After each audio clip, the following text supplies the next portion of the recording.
नमस्कार दोस्तों, स्वागत है आपका हमारे चैनल उत्तराखंड स्टडी जंक्शन पर, जहां पर हम बीएस नेगी की बुक को कर रहे हैं, जो कि है उत्तराखंड की सिंगल लाइनर बुक। और इस बुक में अभी तक हमने देखा है यूनिट फर्स्ट को और यूनिट सेकंड के 9 चैप्टर हम कंप्लीट कर चुके हैं।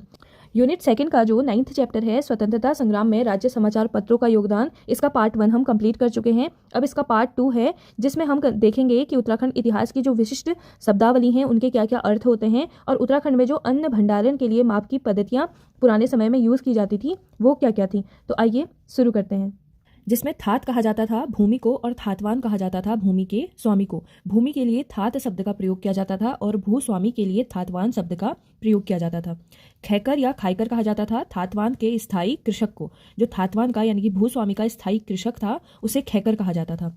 और सिरतान या सिरती कृषि योग्य भूमि का जो वार्षिक भोगी था, जो भूस्वामी को वार्षिक रूप से किराया देता था, उसे सिरती की संज्ञा दी गई है। सिरतान किसे कहते थे? जो कृषि योग्य भूमि का वार्षिक भोगी था या जो भूस्वामी को थातवान को वार्षिक किराया देता था। कमीण, सयाणा और बूढ़ा गांव में राजस्व एकत्र का काम, जिसे दक्षिण गढ़वाल में कमीण कहा जाता था और उत्तर गढ़वाल में सयाणा कहा जाता था। यानी कि वो लोग जो गांव में राजस्व एकत्रण का काम करते थे उन्हें कमीण, सयाणा या बूढ़ा कहा जाता था, और भोटिया बूढ़ा या थोकदार कहते थे।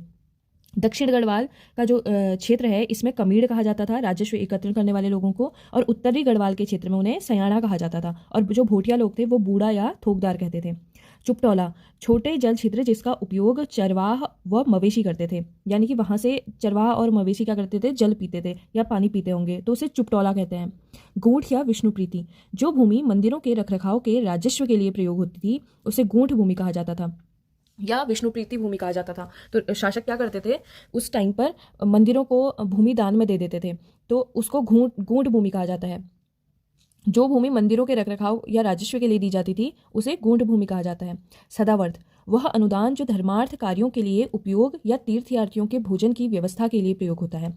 राजा द्वारा या शासक द्वारा वह अनुदान जो धार्मिक कार्यों के लिए प्रयोग होता था या तीर्थयात्रियों की भोजन व्यवस्था के लिए प्रयोग होता था उसे सदावर्त कहा जाता था।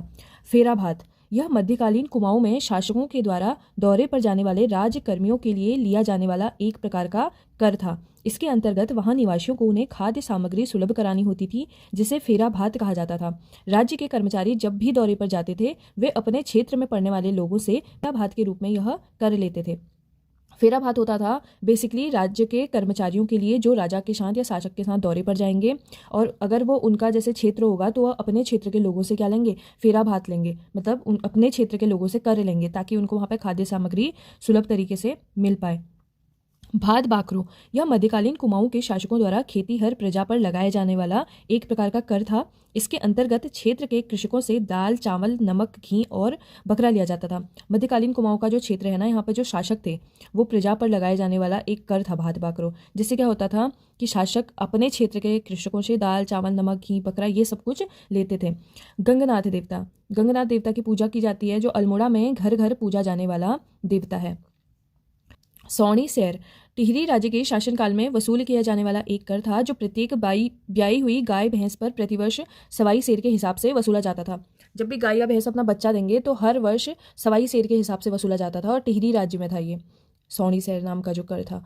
हड़नियाल मध्यकालीन कुमाऊं में दंड व्यवस्था में यह शारीरिक दंड का 1 रुपया, जिसमें लकड़ी के एक भारी लट्ठे को बीच में फाड़कर दंडित व्यक्ति के पांव को उसमें फंसा दिया जाता था। एक प्रकार का दंड था, शारीरिक दंड था हड़नियाल। घर प्रधान उत्तराखंड के मध्यकालीन भू प्रबंधन के अंतर्गत ऐसे गांवों के प्रतिनिधि को घर प्रधान कहा जाता था जिनके क्षेत्र के सभी कृषक मात्र खैकर हैं। खैकर मतलब हमने आगे देखा कि खैकर क्या थे? जो थातवान के स्थायी कृषक हैं। जैसे थातवान है ना, एक भूमि का स्वामी है और उस भूस्वामी के अंतर्गत हैं सारे कृषक, तो वो क्या कहलाएगा? वो घर प्रधान कहलाएगा। हलिया भूस्वामी खेतों में काम करने के लिए हलिया की नियुक्ति करते थे। जो बड़े बड़े भूस्वामी होते थे वो अपने खेतों में काम करने के लिए जिन कृषकों को नियुक्त करते थे उन्हें हलिया कहा जाता था। संजायत भूमि वह भूमि जिसका बंटवारा नहीं किया गया है, जिसका स्वामित्व गांव के संपूर्ण निवासियों या कुछ परिवारों के पास होता है। जैसे गांव में होती है ना कि गांव की एक संजायत भूमि होती है जहां पर कोई भी अपने गाय, भैंस, बकरी चरा सकता है, वहां पे किसी को मनाही नहीं होती, गांव का कोई भी आदमी वहां पे जा सकता है। ऐसे ही संजायत भूमि होती है परिवार की भी। जैसे संयुक्त परिवार होता है तो उनकी जितनी भी जमीन होती है जब तक उसका बंटवारा नहीं हुआ रहता तो वो संजायत भूमि कहलाती है। गूल खेतों की सिंचाई के लिए बनाई गई छोटी छोटी नहरें। जब हम पहाड़ में देखते हैं कि हम पहाड़ में अपने खेतों के जो किनारे पर एक गूल सी बनाते हैं, एक लाइन सी बनाते हैं ताकि वहाँ से पानी निकल पाए, तो उसे गूल कहा जाता है। नौला भूमिगत जल को एकत्र करने के लिए बनाए जाते थे। जैसे हमने देखा हुआ है कि गांव में, पहाड़ी क्षेत्रों में नौला होता है एक जगह पर, जहाँ पर जो ज़मीन के नीचे से जो जल आ रहा होता है वो एकत्रित होता है वहाँ पर, चाहे कितना भी सूखा पड़ जाए, पर जो नौला होता है वो कभी नहीं सूखता, वहाँ से पूरा गांव पानी भर रहा होता है, तो वो नौला कहा जाता है, जहाँ से जो भूमिगत जल का एकत्रण होता है। जहाँ वर्षा जल संरक्षण के लिए बनाए जाते हैं। जब बारिश हो रही होती है तो बारिश के पानी इकट्ठा करने के लिए छोटे छोटे गड्ढे बनाए जाते हैं, या कहीं कहीं बड़े बड़े गड्ढे भी बना देते हैं, तो उन्हें खाल कहा जाता है। धारा पेयजल के सामान्य स्रोत होते हैं जो घाटियों और चोटियों दोनों जगहों पर अधिकतर पाए जाते हैं। धारा होता है ना कि पानी की छोटी छोटी धाराएं निकल रही होती हैं रिस रिस के, जो घाटियों और चोटियों दोनों जगहों पर पाए जाते हैं। ज़्यादातर हमने देखा होगा कि किसी पहाड़ के नीचे वाला जो स्थान होता है वहाँ से धारा निकल रहा होता है, वहाँ से पानी, मतलब पानी का स्रोत होता है वो एक धारा। घराट पंचक्किया आटा पीसने के लिए प्रयोग होता था। जो घराट का प्रयोग होता ना पुराने ज़माने में भी होता था, अभी भी कहीं कहीं होता है गाँव में, पहाड़ों में। तो यहाँ पे क्या होता है कि आटा पीसने के लिए प्रयोग होता था घराट का। थोकदार राज्य व प्रधान के मध्य राजस्व या वित्तीय अधिकारी होता था।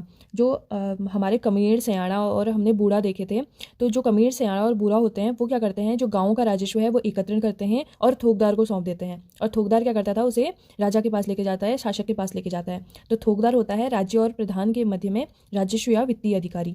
बेनाप भूमि वेस्ट लेन, जिसमें गाँव का स्वामित्व होता है। गाँव में कुछ कुछ ज़मीनें ऐसी होती हैं जिस पर किसी का हक नहीं है, मतलब वो गाँव की ज़मीन है, तो ऐसी ज़मीन है जिसकी ना कोई नाप है, बेनाप भूमि है, और वो गांव की भूमि है, उस पर किसी परिवार का या किसी भी इंसान का हक नहीं होता, वो उस पर गांव का हक होता है कि ये गांव की भूमि है।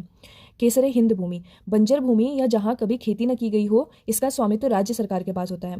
कुछ कुछ भूमियाँ ऐसी होती हैं जो बंजर होती हैं, जहाँ पर कोई खेती नहीं हो पाती है, तो वो, या वहाँ पर कभी खेती की ही नहीं गई है, तो उसको क्या कहा जाता है, वो सरकार की भूमि होती है, उसे केसरे हिंद भूमि कहा जाता है। अट्टा या सट्टा, अट्टा सट्टा होता था विवाह का एक प्रकार होता था अट्टा सट्टा। अगला है अणवाल। धारचूला में पशुओं की रक्षा करने वाली जो जनजाति होती है उसे अणवाल कहा जाता है। कुंडा खार प्रथा, भूटिया व्यापार की गमिया पद्धति को कुंडा खार प्रथा कहते थे। जो भूटिया व्यापार में इधर उधर जा करके घूम घूम कर अपना व्यापार करने की पद्धति थी, उसे कुंडा खार प्रथा कहा जाता है। कोटाल, ग्राम प्रधान के अधीन जो एक कर्मचारी होता था उसे कोटाल कहा जाता था। खसरा खतौनी, जमीन संबंधी लेखा जोखा को खसरा खतौनी कहा जाता है, जहाँ पर हमारी ज़मीन का, हर एक व्यक्ति की ज़मीन का लेखा जोखा होता है, किसके पास कितनी ज़मीन है और किसके नाम पर है। खील, खील होता है कि बंजर भूमि को खील कहा जाता था, खील भूमि कहते थे ना, तो बंजर भूमि होती थी। गैड़ा गर्दी, चंद शासक देवी चंद के समय के काल को कहते हैं। जो हमने देखा था कि देवी चंद के समय के काल में जो उसके शासन में कुछ लोग थे, उस टाइम पर गैड़ा गर्दी चली थी, तो उसे गैड़ा गर्दी काल कहा जाता था।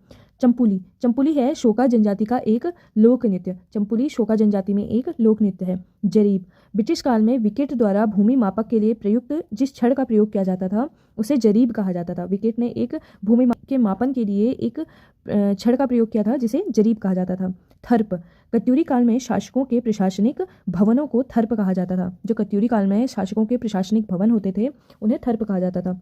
पटरंग वाली प्रथा, रेशम रंगने की झूठी प्रथा इंद्रचंद के समय पे ये चली थी। ये एक पटरंग वाली प्रथा थी। इसमें कहते थे कि जो जितना झूठ बोलेगा उसका रेशम उतना ही अच्छा उसमें रंग खिलेगा, या इस तरीके की कोई प्रथा थी ये पटरंग वाली प्रथा। विरुद्धावली, इसका अर्थ होता था उपाधि से, यानी कि विरुद्धावली कहा जाता था उपाधि से। विरुद्धावली वो था जिसमें उपाधि दी जाती थी ना, किसी एक क्षेत्र को या शासक को किसी नाम से पुकारा जाता था, तो उसे विरुद्धावली कहा जाता था। ढाकर, प्राचीन काल में यातायात के साधन न होने के कारण पर्वतीय क्षेत्र के निवासी पैदल चलकर मंडियों से व्यापार करने को ढाकर कहते हैं। ढाकर क्या था कि उस टाइम पे यातायात का इतना साधन तो था नहीं, सिर्फ बैलों पर ही या बैलगाड़ी पर ही जो यात्रा है वो करते थे लोग ज़्यादातर। तो पर्वतीय क्षेत्र के जो निवासी थे वो पैदल चलकर मंडियों से व्यापार करते थे, जिसे ढाकर कहते हैं। कि हमारे पर्वतीय क्षेत्र के लोग पैदल जाते थे ना पहले के ज़माने में, कहते हैं कि हम भाबर जाते थे, मंडी जाते थे, तो पैदल जाते थे और वहाँ से व्यापार करके लाते थे, तो उसे ढाकर कहा जाता है। 8 कर, युद्ध संबंधी कर जो सेना ठहरने के नामक स्थान पर लिया जाता था। युद्ध संबंधी कर था जो सेना ठहरने नामक स्थान पर लिया जाता था। वहाँ पर 8 कर लिया जाता था, जहाँ पर भी सेना ठहरेगी वहाँ 8 कर लिया जाएगा। अठवाल, अठवाल होता था बलि पूजा का एक रूप जिसमें बलि पूजा की जाती थी। ढंडक, शासक के प्रति जनता के विरोध करने के तरीके को ढंडक कहते हैं, जिसे कहते हैं कि ढंडक आंदोलन चलाया उन्होंने। तो शासक के प्रति जब जनता विरोध करेगी तो उसे ढंडक कहा जाता था। और चट्टी कहा जाता था। उत्तराखंड में प्राचीन समय में यात्रा पथ पर बने विश्राम आलयों को चट्टी कहते थे। चट्टी होते हैं ना, जैसे यमुनोत्री में है हनुमान चट्टी, तो रास्ते में जो धार्मिक यात्रा करते थे लोग, तो रास्ते में जो विश्राम करने के लिए जगह बनी होती थी उन्हें चट्टी कहा जाता है। साझी व्यवस्था, भाबर क्षेत्र में अधेल व तिहाड़ी पर खेती को कहते हैं। जो भाबर क्षेत्र में अधेल अधेल होता था आधे भाग और तिहाड़ी यानी कि 1/3 भाग पर जब खेती करते थे तो उसे साझी व्यवस्था कहा जाता है। बिशौदी एक प्रकार का बेगार कर था, यानी कि बेगार कर देना पड़ता था बिशौदी। गजार सिमार पहाड़ में उस भूमि को कहा जाता था जहाँ प्राकृतिक स्रोत से लगातार पानी रिसता रहता है। अभी हमने देखा है कि कहीं कहीं पर पहाड़ में ना जगहों का नाम होता है गजार करके, तो वहाँ का नाम इसलिए होता है क्योंकि वहाँ पर एक पानी का एक प्राकृतिक स्रोत होता है या फिर उस जगह पर बहुत कीचड़ वाली जगह होती है, तो उसे गजार कहा जाता है। तो गजार सिमार होता था पहाड़ में उस भूमि को कहा जाता है जहाँ पर प्राकृतिक स्रोत से लगातार पानी रिसता रहता है और कीचड़ वाली भूमि होती है, थोड़ी सी दलदली सी भूमि होती है। तो ये देख लिए हैं हमने अभी इसकी शब्दावलियाँ, और आगे है अन्न भंडार व मापक की पद्धतियाँ। तो देखते हैं। तामी तामी कहा जाता है यह मध्यकालीन उत्तराखंड के एक अन्न मापक का पात्र था, और 2 तामी का एक माड़ा होता था या सेर होता था, एक माड़ा या एक सेर कहते हैं, और 2 माड़े की एक कुड़ी होती थी, और 2 कुड़ी का एक पाथा और 16 पाथे का एक दोण होता था। तामी होता था एक अन्न मापने का जो बर्तन जैसा कह सकते हैं इसको, जिसमें हम अन्न को माप सकते हैं। तो 2 तामी होता था, एक माड़ा या एक सेर के बराबर। पाथा यह गढ़वाल में अन्न मापने का एक परिमाण होता था, कि अन्न मापा जाएगा तो उसको परिमाण यानी कि किस में तोला जाएगा उसको, तो वो पाथा कहलाता है। दलोड़ा दड़ोड़ा होता है, दलोड़ होता है, ये प्रातः रिंगाल से बनाए जाते हैं जिसे अन्न मापक के रूप में प्रयोग किया जाता है। एक होता है ना, जो हमने रिंगाल से एक डलिया टाइप की देखी है, तो आजकल भी बहुत फेमस है, वो चलती हैं खासकर पिथौरागढ़ क्षेत्र में या फिर अल्मोड़ा नैनीताल के क्षेत्र में रिंगाल से बनाई जाती हैं, एक डलिया टाइप की, तो उसे डलोड़ा कहते हैं, डलोड़ कहते हैं। दूण या दोण यह उत्तराखंड में प्रचलित एक अन्न मापक पात्र है। क्या होता है दूण या द्रोण? जो उत्तराखंड क्षेत्र में एक अन्न मापने का एक जो पात्र होता है ना, उसे दूण या दोण कहते हैं। ढकोला या ढकुला यह गढ़वाल में खाद्यान्न बीज संग्रह के लिए प्रयोग किया जाता है। यह प्रातः रिंगाल से बनाया जाता है, जिसमें बीज का संग्रहण किया जाता है, वही रिंगाल से बनाया जाता है, डलिया टाइप की होती है। कोड़ा या कोणा यह गढ़वाल में खाद्यान्न संग्रह के लिए उपयोग में लाया जाता है, जिसमें 16 दलोड़ा या 8 दोण अन्न रखा जाता है। यह प्रायः रिंगाल से ही बनाया जाता है। जिसमें भी हम खाद्यान्न सामग्री को या फिर बीज को एकत्रित करेंगे ना, वो चीज़ें प्रायः रिंगाल से ही बनाई हुई मिलेंगी हमको। पीढ़ाई ये इसे अन्न के माप के लिए प्रयोग किया जाता था। इन सबको जो ये हम देख रहे हैं, हम अन्न मापक के यंत्र पढ़ रहे हैं, तो इसमें है कि पीढ़ाई नाम का एक मापक होता था या माप के लिए एक बर्तन जैसा होता था, जिसे अन्न माप के लिए प्रयुक्त किया जाता था।